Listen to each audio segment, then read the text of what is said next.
Hey everyone, and welcome back to another video here today. For this video, we'll be actually showcasing Sortiliena. I hope you guys enjoy, have fun. Hit that subscribe, of course, if you are new for more content. So this one's a little bit interesting. I don't think I've ever really done particularly like gameplay for specific units in SAO Rising Steel. I'm pretty sure, in fact, that I haven't. So something I obviously want to incorporate. So let me know if you guys have any feedback and like ways that I can show them off, because I'm still trying to figure it out. I think in this video, what we're going to do is we're going to take her because she is water element, of course, meaning that she is good versus the tower, so we're going to take her there, and then we also will probably cap it off with some ordinal battle as well on top of that. So again, if you guys enjoy, make sure you hit that thumbs up, as well as that subscribe, of course. We do have some other ones that I'm working on too for some of the other units that I do have in terms of showing them off here on video and in the video on the channel, excuse me. So without further ado, let's go ahead and get into it. Alright, so here we are, and we are versus tower. Now, I actually really just kind of took my time with this mode. I didn't actually go ahead and even try to complete this mode until now, actually, funnily enough.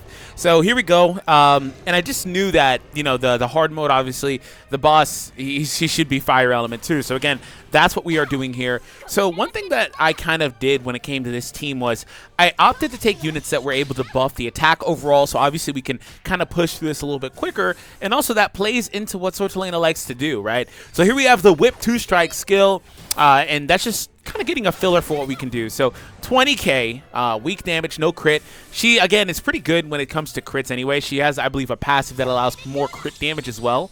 And we do have the young version here too. She's free-to-play unit. I don't know if you can get her still. You probably can. Either way, though, just mainly wanted to go full water element. And we do have the Stasia goddess Alice there. Asuna. She's not really here to do much other than to supply more HP. She does also buff magic attack, which is useful, I guess, for the second skill on Sortiliena, but I don't think I really actually go out of my way to use that one too much here.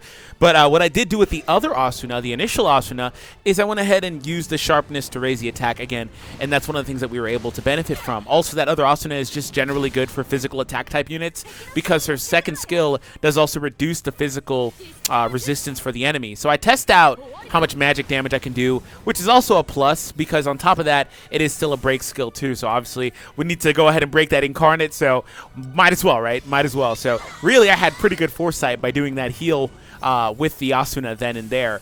Speaking of Asuna, here we are again. I have another opportunity to go for a heal here. Just in terms of the way that I play, I went for a break here. In terms of the way I play, I have a very cautious play style. Like, you'll see me, and I assume this will translate to some of my other showcase videos too. You'll probably see me like heal more than I need to or things like that, because I'd rather, you know, play from the better safe than sorry type of perspective, right? So right here I'm thinking, I'm like, man, I actually really want to get my incarnate going. So we go for a charge there. I'm not so worried because I felt like we'd be able to break him in time before he got his incarnate back. So, or before he was able to use his skill, excuse me. So it didn't really matter too much to me.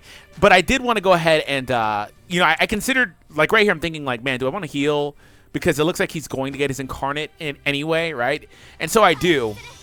It's going to be a weaker variation that I'm not so worried about. But I'm like, man, I need to keep Asuna alive, even though it's not really her video, because what's going to happen is Asuna needs to maintain so she can be the one out there breaking. But I didn't think Asuna would be able to finish her, off the rest of the incarnate there on her own. So that wound up working out for me pretty well. So we're going for the charge here, I believe. I'm debating between that and the attack increase, because I don't really have that live right now. So I'm going to go, I think, for the charge just to get the incarnate going. Yeah, we do go for that. Because, again, that's her strongest attack, and if I can get it with Sortiliena, I'll be fine, especially if I do have the sharpness going as well, and we'll just do a crap ton of damage. I believe that here I go for the charge again, because it's the smart thing to do. Please don't prove me wrong, past D-Free. Please, there we go. Yeah, if you couldn't tell, this is post-commentary. So right here I have the opportunity to go for it, but I don't. I want to set up the sharpness. I want to do everything that I can to make sure that we do enough damage. Now, I've been asking around for a bit, and maybe you guys can let me know. I've actually already recorded a few showcases, so if you let me know here, it probably won't translate too well to those. It would have to be for something I haven't recorded yet. But anyways, maybe you guys can let me know. I assume, because the way that these games work traditionally, that using, you know, sharpness and stuff does translate to the incarnate ability. So if you guys know any other variation, like maybe it doesn't or whatever, let me know in the comments down below. I should stay here. Yeah, there we go. I go for the stay, and then we go for the incarnate. And boom, we're going to hit really hard. with the secret technique.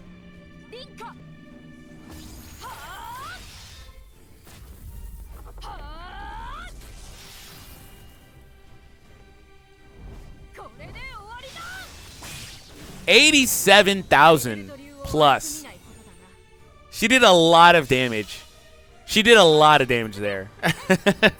She's so like they've been putting out a lot of units that kind of do this thing where they're like partially physical element or like physical reliant or like magic reliant.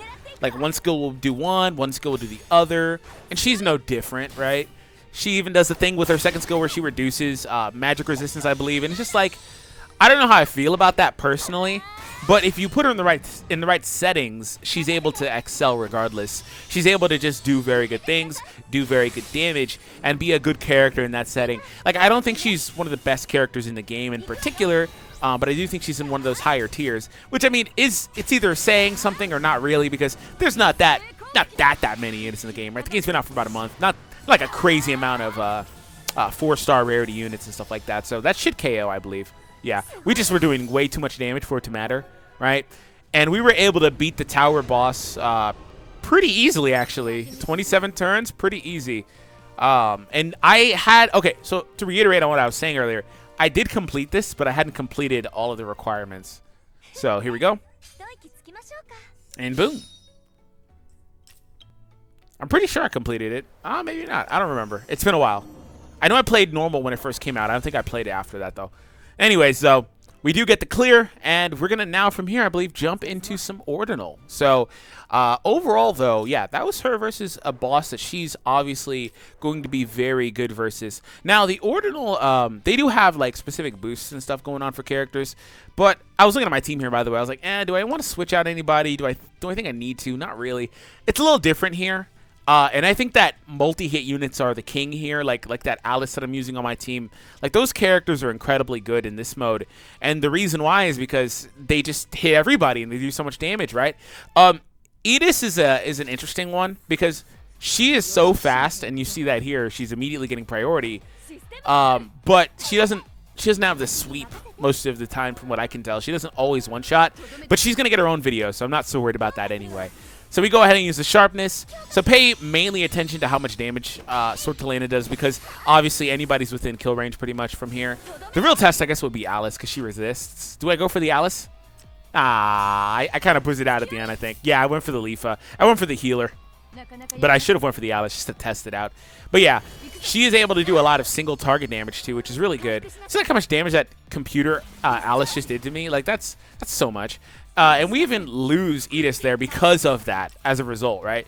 And like that young Alice also does a crap ton of damage too. Like all these multi-hit units, and especially like multi-heal units, like all the AoE stuff in this game is really, really good, right? In general, when it comes down to that. So that's an example of her in Ordinal. I believe we play a couple more. I don't play that one though, because it's like that's too easy. That's free points, yes, but like I didn't want to go versus that and just kind of waste all of our time. So here I don't want her to sweep everybody this time and pretty much make them all pretty much dead. Like she took them all down to like 10% HP. I don't really want that here, obviously. So we go ahead and attack the enemy. And right here, I'm going to go ahead and use the Enhance again, I believe. Yep, go for the Sharpness. And we're going to go ahead and just see if we can one-shot somebody. Maybe here I go for the Alice. Go for the Alice. Nah. The smart play is to get rid of the healer, right? So that's what I keep doing. That's what I keep doing. But she's doing about 10k, 9k. Depends on if it crits or not.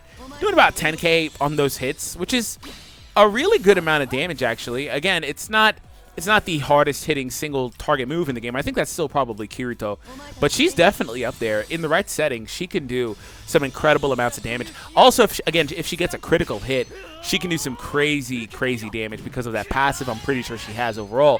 So we do take the hit back from Yu-Gi-Oh! Not so worried about that. We are obviously still in position to win this. I believe we go for the assault there. Yep, because the thing about Alice is that, again, she does resist Sortiliena, so since I'm trying to really focus on her, I went with that move there, because I didn't think it would KO, and lo and behold, it actually did, right? It actually did, and as you see here, I don't want the other units to get this kill shot. I really thought that the physical resistance down, stuff like that would make it to where Sortiliena would just be able to beat her outright from there, but didn't wind up working out that way. So I let her get the KO versus Yu-Gi-Oh! And there you have it. So anyways, thank you all for tuning in. I hope you guys enjoyed. Have fun. Hit that subscribe, of course, if you are new for more content. That being said, have an awesome day, everyone. And I'll catch all of you guys in the next Sword Art Online, Alicization Rising Steel video. Take it easy, everybody. Peace out.